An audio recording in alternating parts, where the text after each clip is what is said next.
Abad-abad kesesatan tampaknya telah mengubah insting jiwa-jiwa.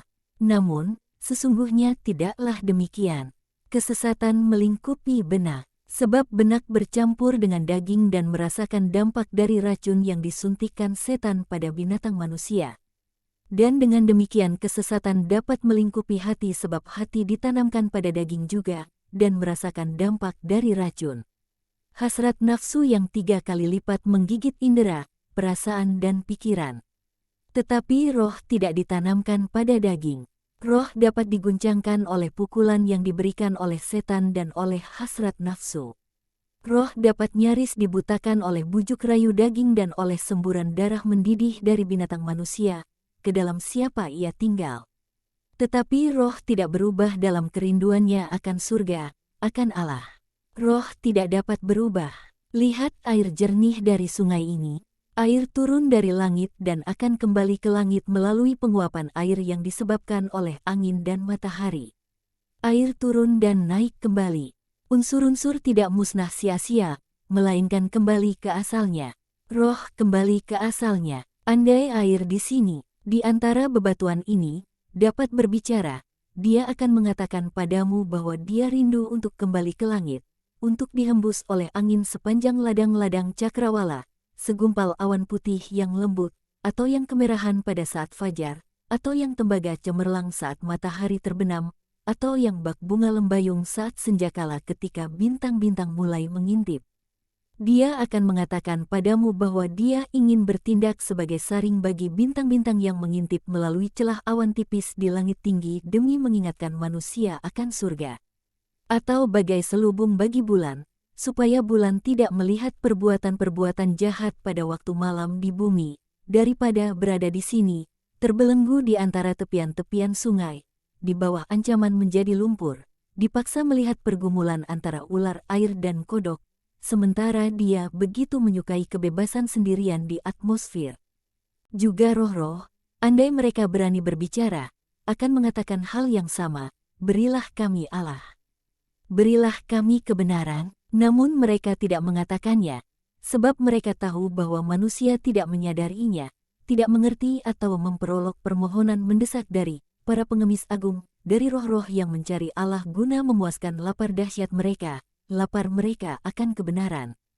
Para penyembah berhala, orang-orang Romawi, orang-orang ateis, orang-orang tidak bahagia yang kita jumpai di jalan kita, dan yang akan selalu kamu jumpai, mereka yang dipandang sebelah mata dalam kerinduan mereka akan Allah, entah melalui politik atau ego keluarga, atau melalui bidah-bidah yang lahir dari hati yang kotor dan menyebar ke segenap negeri, mereka semua lapar. Mereka lapar, dan aku berbelas kasihan terhadap mereka. Dan haruskah aku tidak berbelas kasihan terhadap mereka, sebab aku adalah Ia yang adalah aku? Jika karena iba aku menyediakan makanan bagi manusia dan burung-burung pipit, mengapakah aku harus tidak memiliki belas kasihan terhadap roh-roh yang telah dihalangi dari menjadi yang dari Allah yang benar, dan yang merentangkan tangan-tangan roh mereka seraya berseru, kami lapar. Apakah kamu pikir bahwa roh-roh itu jahat, atau liar, atau tak dapat pergi sejauh mencintai agama Allah dan Allah sendiri? Kamu salah. Mereka adalah roh-roh yang menantikan kasih dan terang. Pagi ini kita dibangunkan oleh embikan mengancam dari si kambing jantan yang ingin mengusir pergi anjing besar yang sudah datang untuk mengendusku. Dan kamu tertawa melihat bagaimana kambing itu mengarahkan tanduk-tanduknya dengan mengancam. Sesudah memutuskan tali kecil yang mengikatkannya pada pohon, di mana kita tidur, dan dengan satu lompatan dia menempatkan dirinya antara aku dan si anjing, tanpa berpikir bahwa dia dapat diserang dan dibantai oleh si anjing Molosian dalam suatu pertarungan tak seimbang demi melindungiku.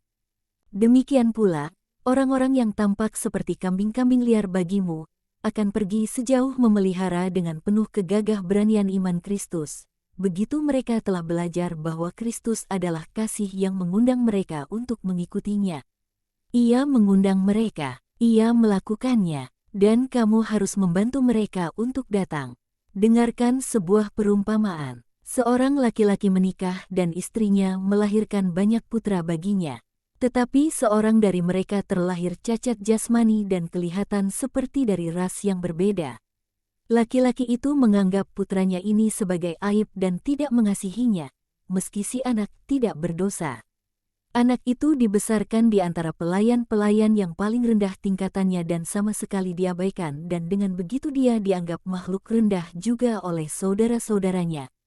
Ibunya meninggal dunia saat melahirkannya, dan dengan demikian si ibu tidak dapat meredakan kekerasan sang ayah, ataupun menghentikan olok-olok dari saudara-saudaranya, ataupun mengoreksi gagasan-gagasan salah yang terkandung dalam benak primitif si anak.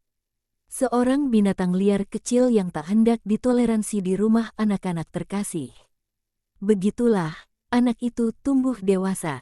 Akalnya berkembang lambat, tetapi pada akhirnya mencapai kedewasaan dan dia mengerti bahwa adalah tidak adil bagi seorang putra untuk dibesarkan di sebuah kandang, diberi makan sekedar sepotong roti dan diberi pakaian compang camping, tanpa pernah menerima ciuman, ataupun diajak berbicara ataupun diundang ke rumah ayahnya. Dan dia menderita penuh kepahitan dan meratap dalam liangnya, "Ayah, ayah." Dia memakan rotinya, tetapi masih ada suatu kelaparan hebat dalam hatinya.